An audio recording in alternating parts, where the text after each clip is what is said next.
بسم اللہ الرحمن الرحیم۔ امیر تیمور، دی ارتھ شیکر، جس نے دنیا ہلا ڈالی۔ ایپیسوڈ 7، شیراز کے عالموں سے ملاقاتیں۔ تیمور نے شیراز کے عالموں کے بارے میں بہت سی باتیں سن رکھی تھیں اور وہ ان سے مباحثے کا خواہش مند تھا۔ چنانچہ اس نے ایک روز شاہی مسجد میں شہر کے تمام چیدہ عالموں کو مدعو کیا اور ان سے بحث و مباحثہ کرنے لگا۔ شیخ بہاؤالدین شیراز کا اہم ترین عالم دین تھا اور اسے ایک طرح وہاں کے روحانی پیشوا کی حیثیت حاصل تھی۔ تیمور نے اسے وضو کی اہمیت، خاص طور پر پیروں کے دھونے کے حوالات سے سوالات کیے اور اسے دریافت کیا کہ کیا وہ وضو کے حوالے سے قرآن کی آیات کا حوالہ جانتا ہے، مگر شیخ بہاؤالدین تیمور کے سوالوں کا جواب نہ دے سکا۔ تیمور نے اس سے کہا، بڑی عجیب اور شرمناک بات ہے کہ تجھ جیسا عالم جسے یہاں کے روحانی پیشوا کی حیثیت حاصل ہے، وضو کے حوالے سے قرآن کی آیات کا حوالہ نہیں دے سکتا۔ پھر اس نے دیگر علماء سے بھی کچھ سوال کیے مگر وہ بھی کچھ خاص جواب نہ دے سکے۔ اب تیمور نے ان سب کو مخاطب کر کے پوچھا، کیا تم میں سے کوئی مجھے یہ بتا سکتا ہے کہ دین اسلام میں نماز فجر کی اتنی فضیلت کیوں بیان کی گئی ہے؟ سب علماء خاموش رہے، تاہم پچھلی قطار میں بیٹھا ایک شخص بولا، اے امیر، کیا مجھے بولنے کی اجازت ہے؟ تیمور نے کہا، بے شک، اگر تجھے اس کا جواب معلوم ہے تو فوراً بتا۔ وہ شخص کہنے لگا، اے امیر، صبح کی نماز کو اس لیے فضیلت حاصل ہے کہ اللہ تعالیٰ نے خود سورہ بنی اسرائیل میں اسے قرآن الفجر کے نام سے یاد کیا ہے، یعنی صبح کا قرآن۔ تمام علماء دین اس بات پر متفق ہیں کہ مذکورہ آیات میں قرآن کا لفظ نماز کے مفہوم میں استعمال ہوا ہے اور اللہ تعالیٰ نے مسلمانوں کے لیے اس کی اہمیت کو اجاگر کرنے کے لیے اسے یہ نام دیا ہے۔ ہم پر 5 نمازیں فرض ہیں مگر اللہ تعالیٰ نے صرف فجر کی نماز کو یہ نام دیا ہے، جس سے ثابت ہوتا ہے کہ یہ نماز افضل ترین ہے، البتہ دوسری نمازوں کی اہمیت بھی اپنی جگہ ہے۔ تیمور بے اختیار پکار اٹھا، مرحبا اے شخص، تو اٹھ اور ادھر میرے پاس تشریف لا، تیری جگہ اتنی دور نہیں بلکہ میرے پاس ہے۔ جب وہ شخص تیمور کے قریب آ کر بیٹھ گیا تو تیمور نے دیکھا کہ اس کی حالت انتہائی خستہ ہے اور وہ چیتھڑے نما لباس پہنے ہوئے ہے۔ تیمور نے اسے 200 دینار عطا کیے اور اس سے کئی دوسری باتیں دریافت کیں۔ اچانک وہ شخص آگے کی طرف جھکا اور تیمور سے سرگوشی کے انداز میں کہا، اے امیر، یہ لوگ جو علماء بن کر یہاں موجود ہیں حقیقت میں دین کا علم نہیں رکھتے بلکہ محض نام کے علماء ہیں۔ ان میں سے کوئی عربی زبان تک سے واقف نہیں، لہٰذا تو ان کو مزید ذلیل نہ کر اور انہیں رخصت کر دے۔ تیمور نے جواب دیا، مگر میں نے تو شیراز کے علماء کی بڑی شہرت سن رکھی تھی اور مجھے بتایا گیا تھا کہ شیراز کے علماء دین بہت عالم فاضل ہیں اور دین کا گہرا علم رکھنے والے ہیں۔ اس پر وہ شخص بولا، اے امیر والا، یہ بات بالکل درست ہے، شیراز میں جگہ جگہ علماء دین موجود ہیں مگر جو حقیقی عالم ہیں وہ روپوشی کی زندگی گزارتے ہیں اور ان جیسے نام نہاد عالم خود کو علماء دین میں شمار کراتے پھرتے ہیں۔ اگر تو حقیقی عارفوں سے ملاقات کرنا چاہتا ہے تو ان عارفوں کو طلب کر جو روپوشی کی زندگی بسر کر رہے ہیں اور جن پر یہ نام نہاد علماء اس لیے کفر کے فتوے لگاتے ہیں کہ وہ اپنی باتوں اور شعروں میں ساغر و مینا، عاشق و معشوق، بتخانے اور ساز و آواز کا ذکر کرتے ہیں۔ تیمور نے اس شخص جس کا نام شیخ بن قربت تھا اس کی تجویز کو منظور کرتے ہوئے شیراز کے حقیقی عارفوں کو اپنے گھر مدعو کیا۔ شیخ بن قربت کا کہنا تھا کہ ان عارفوں کو مسجد میں عام لوگوں کے سامنے طلب کرنے کے بجائے گھر پر طلب کرنا بہتر ہے، لہٰذا تیمور نے اس کی بات مان کر عارفوں کو گھر پر ہی دعوت دی تھی۔ تیمور کی دعوت پر جو علماء آئے ان میں سے چند اہم یہ تھے، زکریا فارسی جو وامق کے نام سے مشہور تھا، صباح الدین سنبلی جسے سب عارف کے نام سے پکارتے تھے، اور تیسرا شمس الدین محمد جس کی شہرت حافظ شیرازی کے لقب سے ہر طرف پھیلی ہوئی تھی۔ ان میں سے حافظ شیرازی کے نام سے تیمور واقف تھا اور اس کے شعر بھی سن رکھے تھے، تاہم دیگر لوگوں کے ناموں سے واقف نہ تھا۔ تیمور نے سب سے پہلے زکریا فارسی کو مخاطب کر کے پوچھا، اے شخص، کیا تم مسلمان ہے؟ اس نے جواب دیا، بالکل، ایک پکا مسلمان ہوں۔ تیمور نے پوچھا، اگر تم مسلمان ہو تو پھر اس بات پر یقین بھی رکھتے ہوگے کہ دین کے اصول و ضوابط پر عمل کرنا بہت ضروری ہے۔ زکریا فارسی نے اس بات میں سر ہلایا تو تیمور نے دریافت کیا، اگر یہ سب صحیح ہے تو پھر تم یہ کیوں کہتے ہو کہ سوئے کعبہ یا بت خانے کی طرف رخ کر کے نماز پڑھنا ایک ہی ہے اور اس میں کوئی فرق نہیں؟ زکریا فارسی کہنے لگا، اے امیر، اگرچہ اس حوالے سے یہ دلیل دی جا سکتی ہے کہ کعبہ پہلے بت خانہ تھا پھر کعبہ بنا اور ہم مسلمانوں کو اس کی طرف رخ کر کے نماز پڑھنے کا حکم ملا تھا، مگر ہم عارفوں کی زبان میں بت خانہ دراصل وہ مقام ہے جہاں خدا موجود ہے۔ ہم تشبیہاً یہ لفظ استعمال کرتے ہیں، چونکہ خدا لا مکان ہے لہٰذا ہر جگہ موجود ہے۔ گویا ہم جس طرف بھی رخ کریں تو گویا خدا کی طرف ہی رخ کرتے ہیں، مگر اس کے لیے حقیقت کی آنکھ اور بالغ نظری کی ضرورت ہے۔ چنانچہ ہم عارف اسی لیے کہتے ہیں کہ سب جگہ بت خانہ ہے۔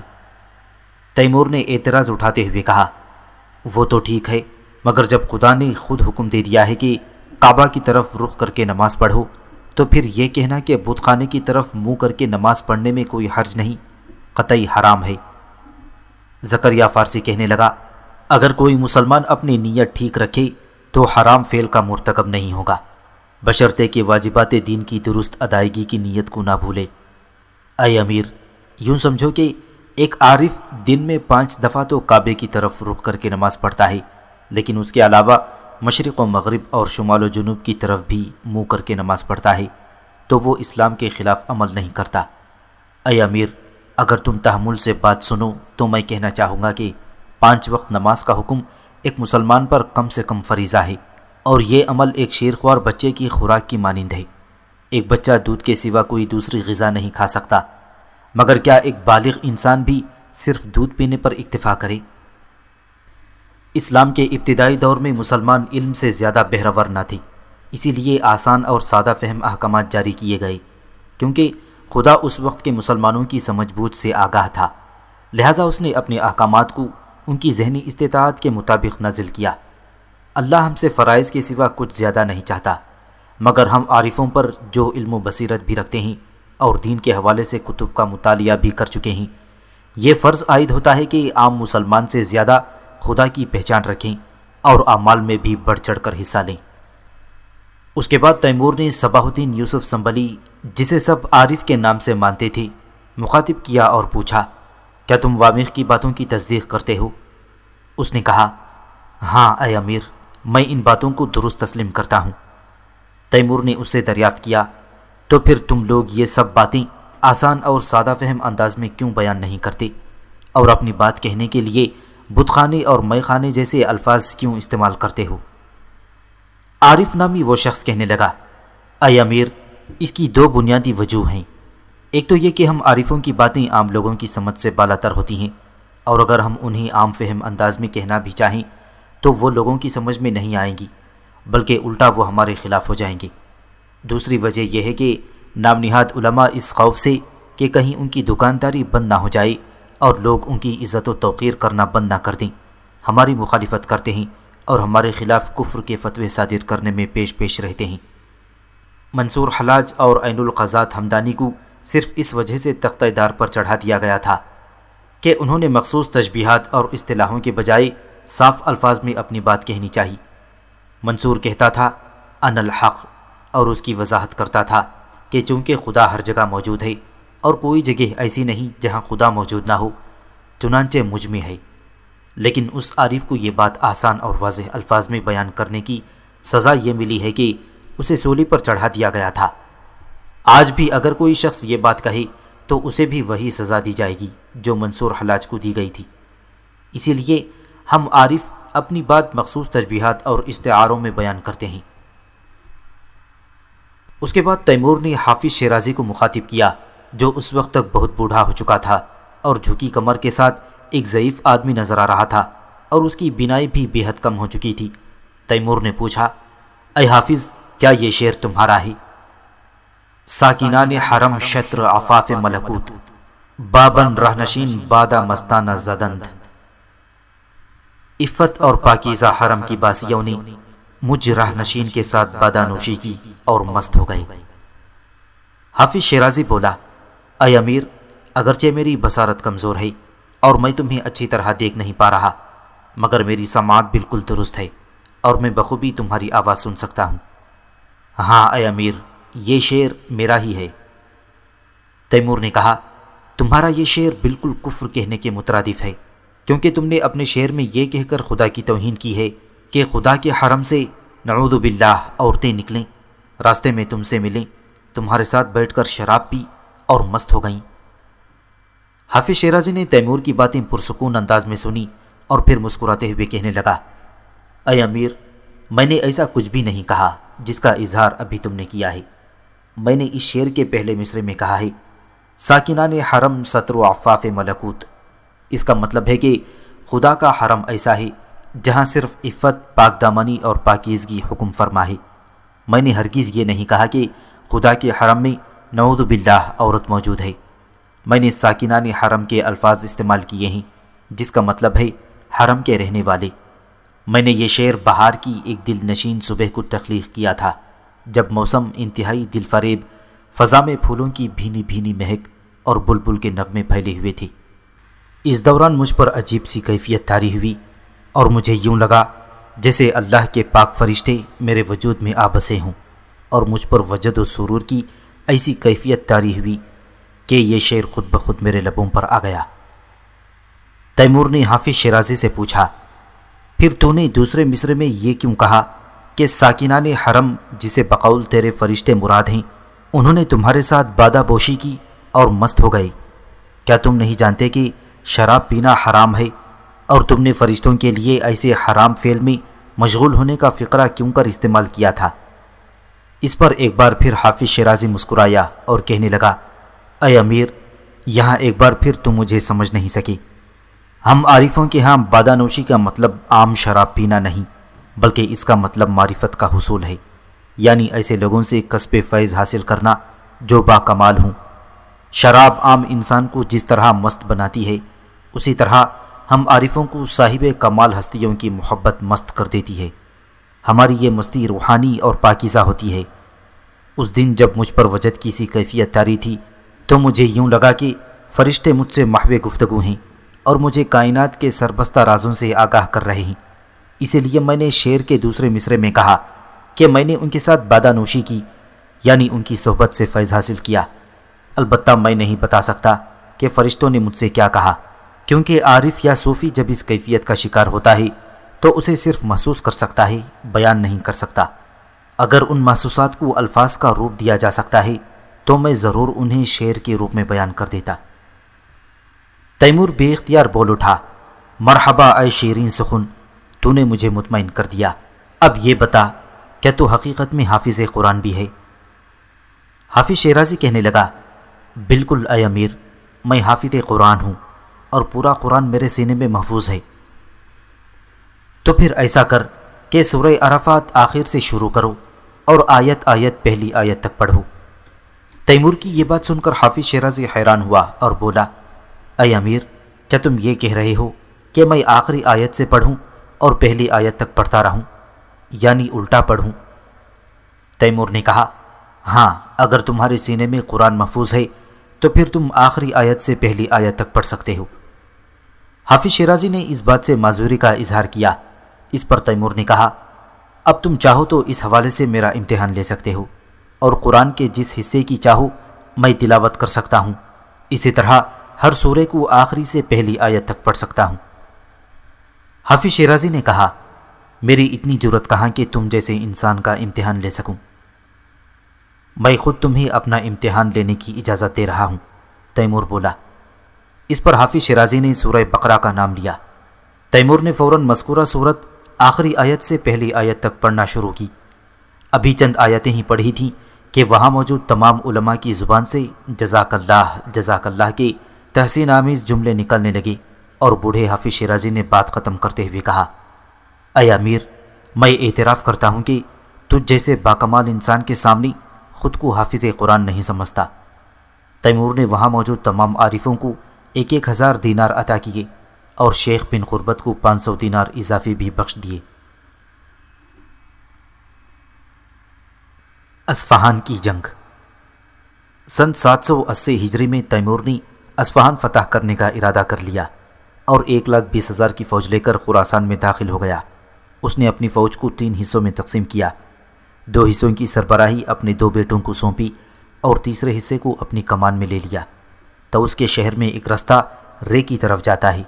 تیمور اسی راستے پر چل کر رے نامی شہر تک پہنچا، مگر وہاں اس کے استقبال کے لیے کوئی حکمران آیا اور نہ کوئی فوج، بلکہ ایک کھنڈر نما شہر اس کا منتظر تھا۔ آس پاس کے لوگوں نے بتایا کہ یہ شہر زلزلے کا شکار ہو گیا ہے، یہاں ہزاروں لاشیں دبی ہوئی ہیں، اور کسی میں ان جنازوں کو ملبے کے نیچے سے نکالنے کی ہمت نہیں کی۔ اس شہر کے چند لوگ بچ گئے تھے جو قریبی شہروں میں جا بسے تھے۔ قریبی بستیوں والے دیہی باشندوں کا بس یہی کام تھا کہ شہر کے ملبے سے قیمتی اشیاء تلاش کرتے تھے۔ انہیں کافی مقدار میں سونا، چاندی اور دیگر قیمتی اشیاء مل چکی تھیں اور وہ خاصے مالدار بن چکے تھے۔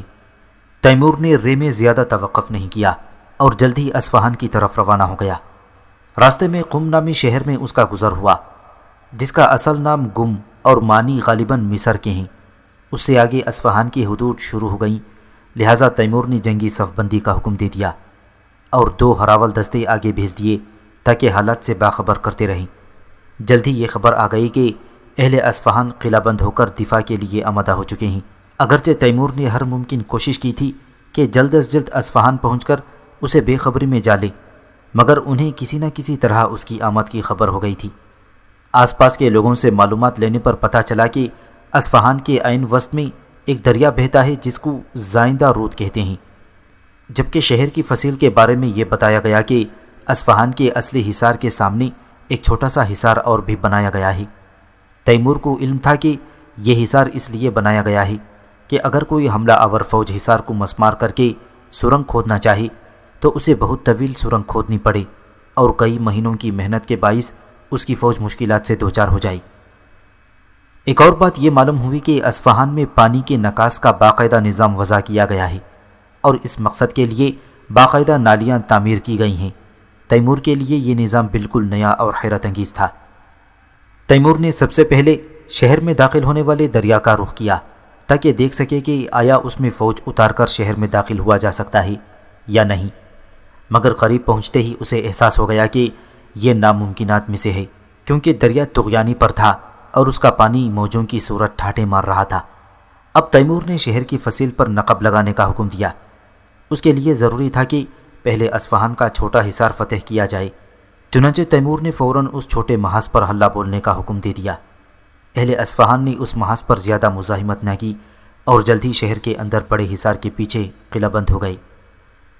تیمور نے فوراً اپنے معماروں کو بلوایا اور سابقہ روایت کے مطابق ایک طرف نقب لگانے کے لیے کھدائی اور دوسری طرف بارود کی تیاری کا حکم دے دیا، مگر چند ہی دنوں میں اسے معلوم ہوا کہ اس کی یہ حکمت عملی بھی قطعی ناکام ہے، کیونکہ اصفہان میں پانی کی سطح بے حد اونچی تھی اور تیمور کے سپاہیوں کی کھودی سرنگیں چند ہی دنوں میں پانی سے بھر گئیں۔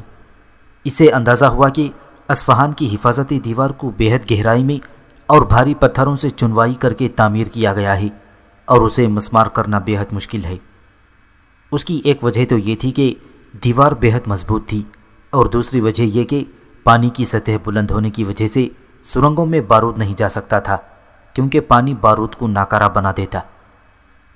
اب اصفہان پر قابو پانے کے 2 ہی طریقے بچے تھے، ایک یہ کہ کسی طرح اصفہان کے اندر تک بہنے والے دریا کا رخ موڑا جائے اور اس کے داخلی راستے سے شہر میں فوج اتار دی جائے، اور دوسرا یہ کہ متحرک برجیاں بنا کر فصیل پر حملہ کیا جائے اور کسی طرح شہر میں اترنے اور دروازے کھولنے کی کوشش کی جائے۔ تیمور نے مشورے کے لیے معماروں کو طلب کیا۔ ان سب نے متفقہ رائے دی کہ دریا کا رخ موڑنا بے حد دشوار ہے، کیونکہ اول تو اس وقت دریا بے حد طغیانی پر ہے اور اس مقصد کے لیے طویل متبادل راستہ تیار کرنا پڑے گا، جس میں کئی مہینے کا انتظار کرنا پڑ سکتا ہے۔ آس پاس کے لوگ پہلے ہی یہ بتا چکے تھے کہ 3 ماہ کے بعد دریا معمول کے مطابق بہنے لگے گا اور اس میں پانی کی سطح بے حد کم ہو جائے گی، لہٰذا اس کے لیے 3 ماہ کی بیکار کوشش کرنے کا کوئی فائدہ نہ تھا۔ تیمور نے خوب سوچ بچار کے بعد متحرک برجیاں بنانے کا حکم دیا اور کچھ سپاہیوں کو حصار کی توڑ پھوڑ کے کام پر لگا دیا۔ اگر متحرک برجیاں تیار نہ کروائی جاتی تو تیمور کی سپاہی کسی بھی طرح دیوار مسمار کرنے میں کامیاب نہیں ہو سکتے تھے، کیونکہ دیوار کے اوپر کھڑے محافظ ان پر پتھر برسا کر یا کھولتا ہوا تیل پھینک کر فوراً موت کے گھاٹ اتار دیتے۔ تاہم ایک طرف سے برجیوں کے ذریعے اوپر موجود پہرے داروں کو الجھانا اور دوسری طرف سے دیوار کو مسمار کرنے کا کام کرنا تیمور کی سوچی سمجھی حکمت عملی تھی۔ تیمور اور اس کے سپاہیوں نے ہر ممکن کوشش کی کہ اصفہان کی فصیل کو عبور یا مسمار کر کے شہر میں داخل ہوا جائے، مگر ایسا ممکن نہ ہو سکا، کیونکہ جیسے ہی اس کے سپاہی دیوار کے قریب جاتے، اصفہان کے پہرے دار ان پر کھولتا ہوا تیل برسا کر ان کا کام تمام کر دیتی۔ دوسری طرف پتھروں اور تیروں سے بھی وہ خوب مقابلہ کر رہے تھے۔ تیمور کا یہ بھی خیال تھا کہ اصفہان بہت بڑا شہر ہے اور جلد ہی اس کے لوگ بھوک اور قحط سالی کا شکار ہو کر گھٹنے ٹیک دیں گے، مگر ایسا بھی ممکن نہ ہوا، اور کئی مہینوں کے صبر آزما انتظار کے بعد بھی قحط یا بھوک کا شکار ہونے کے علامات ظاہر نہ ہو سکیں۔ تیمور نے اس حوالے سے معلومات حاصل کیں تو معلوم ہوا کہ اصفہان کے باشندوں کا معمول یہ ہے کہ ایک برس کی فصل آنے پر سال بھر کی فصل خرید لیتے ہیں اور اگلی فصل کٹنے تک ان کا اناج ذخیرہ رہتا ہے۔ یہ بھی بتایا گیا کہ اصفہان کے لوگ ہر چیز تھوک کے حساب سے خریدنے کے عادی ہیں۔ یہی وجہ ہے کہ ان کے گھروں میں سال بھر کے لیے اشیائی ضرورت موجود رہتی ہے، حتیٰ کہ سردیوں کے لیے ایندھن کا بندوبست بھی وہ گرمیوں اور خزاں کے موسم میں کر لیتے ہیں۔ لہٰذا یہ امید قطعی بیکار ہے کہ یہاں کے باشندے بھوک پیاس یا قحط کا شکار ہو کر گھٹنے ٹیک دیں گے۔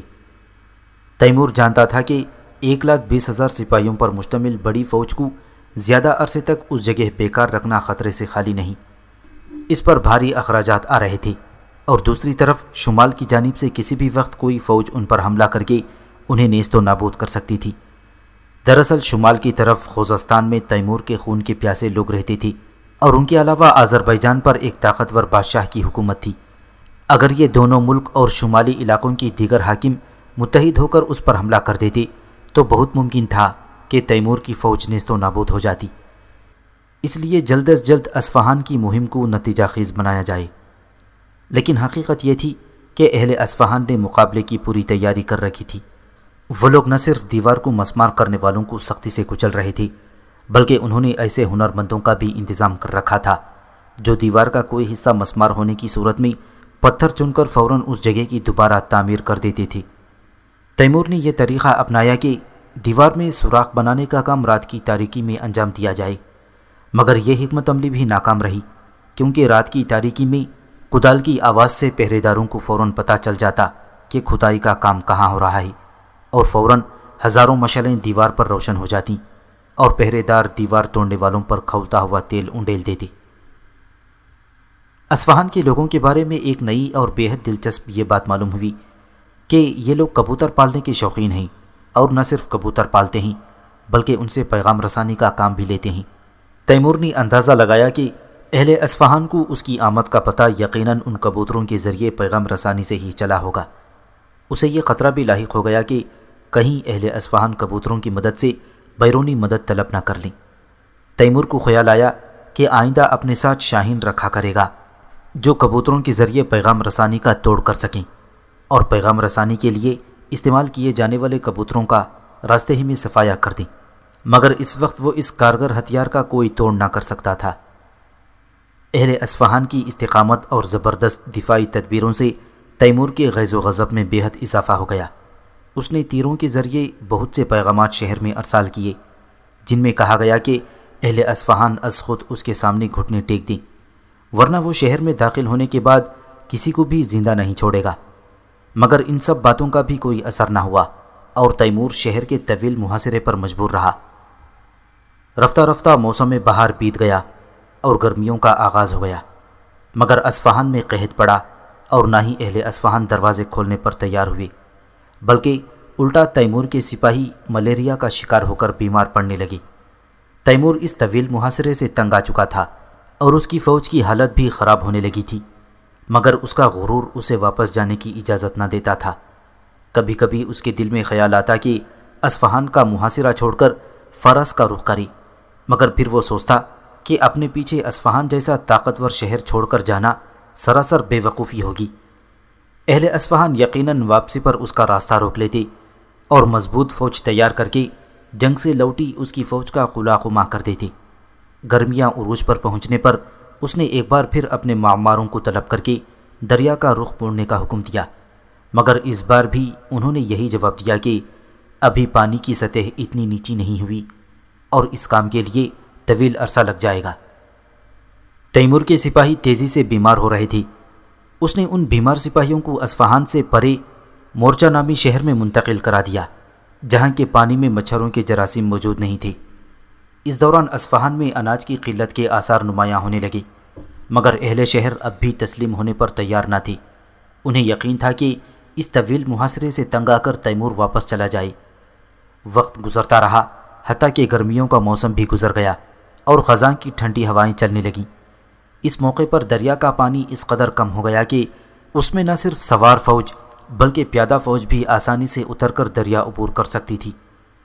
اس وقت تک تیمور کے 9000 سپاہی بیمار پڑ چکے تھے اور کم و بیش 5000 مختلف جھڑپوں میں کام آ چکے تھے۔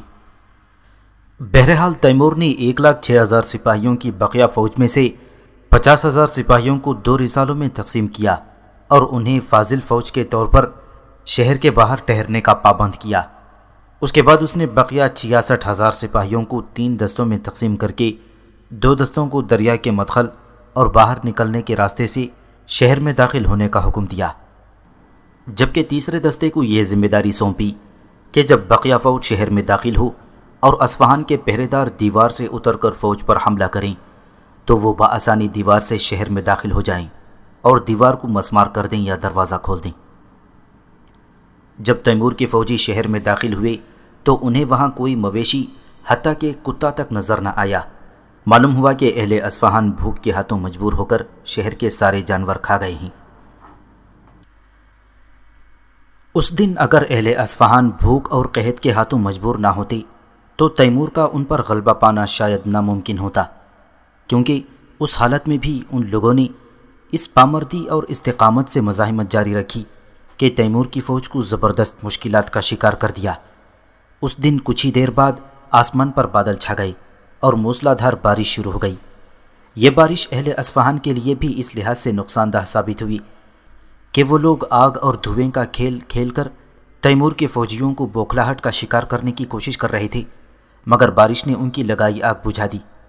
دوسری طرف تیمور کے فوجیوں کو اس لحاظ سے مشکلات کا سامنا کرنا پڑا تھا کہ بارش کا پانی دوسری رکاوٹوں کے ساتھ ان کی راہ میں ایک اور رکاوٹ بن گیا تھا۔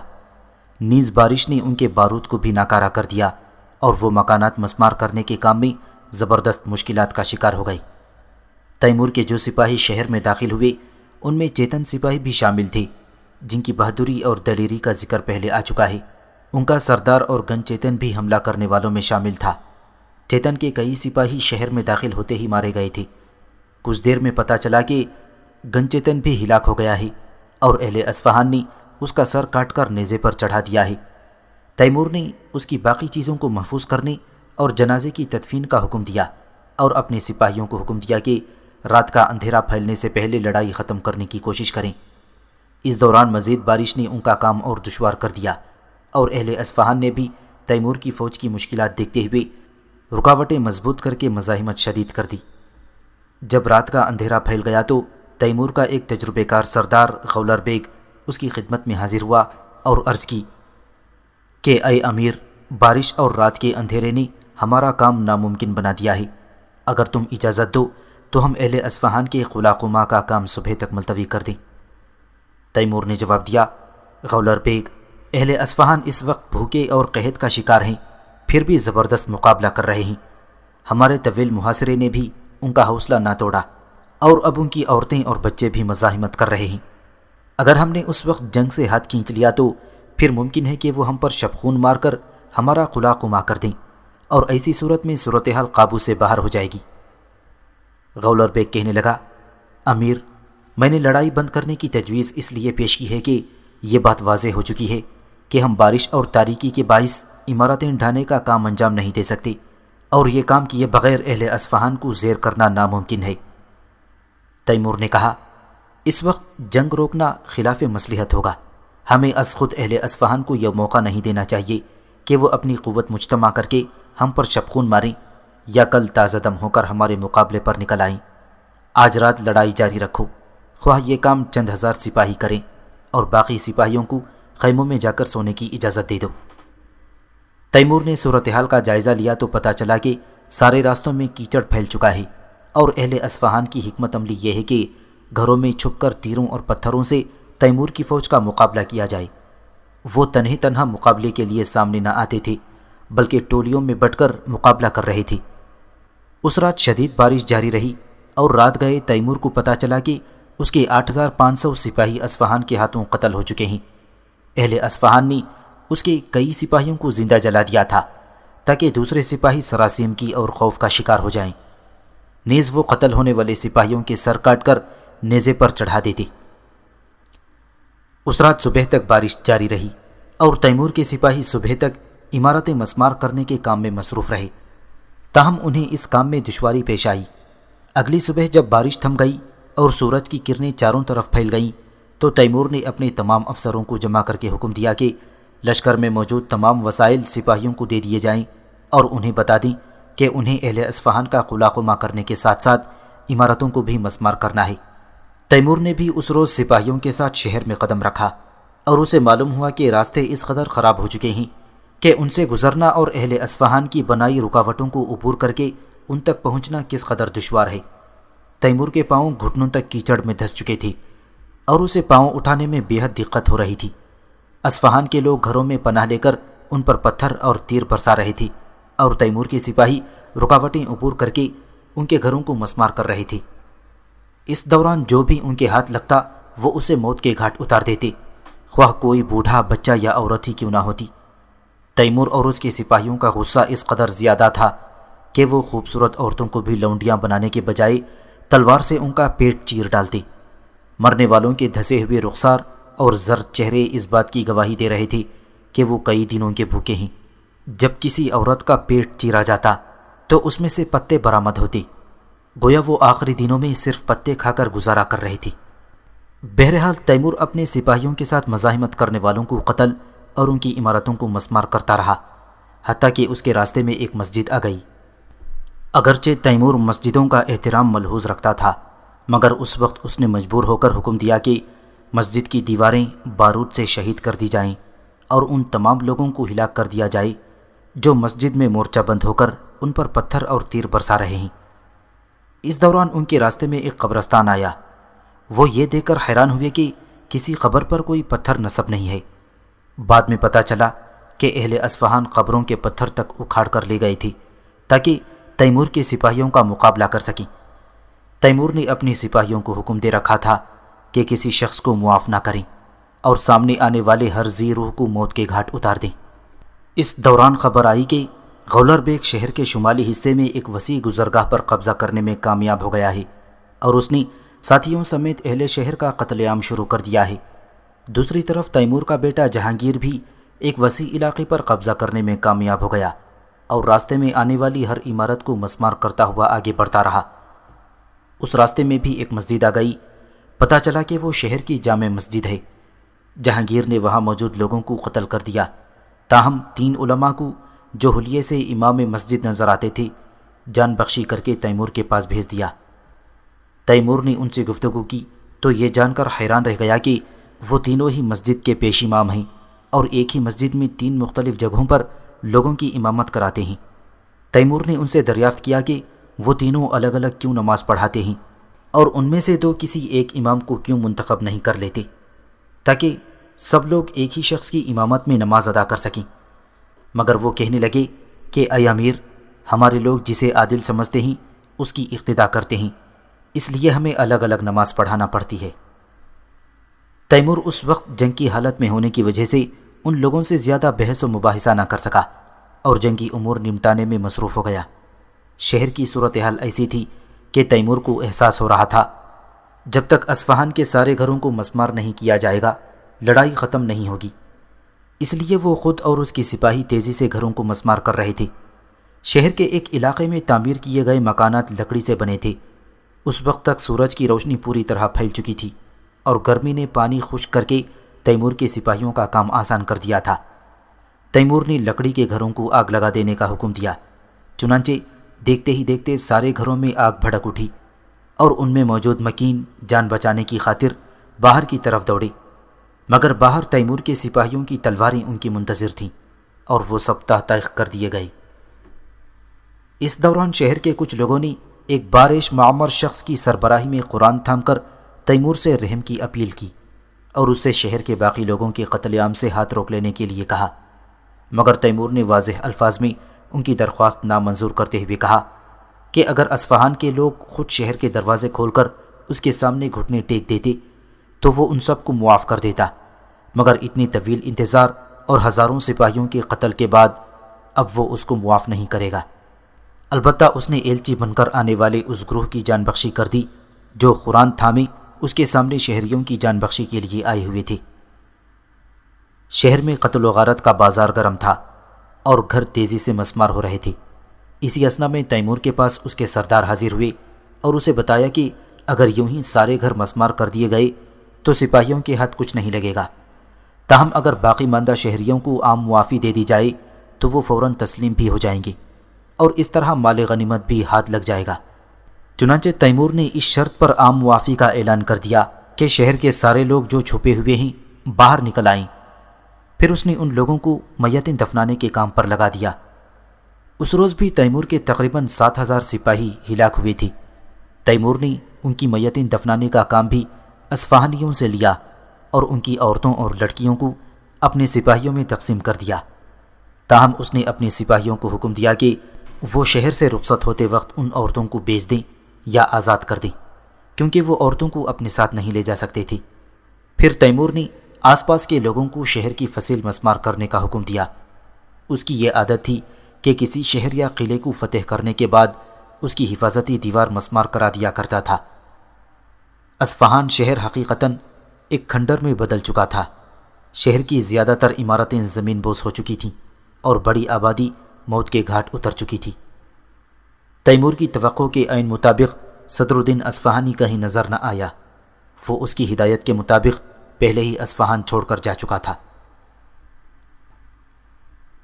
اللهم اجعل في قلبي نورا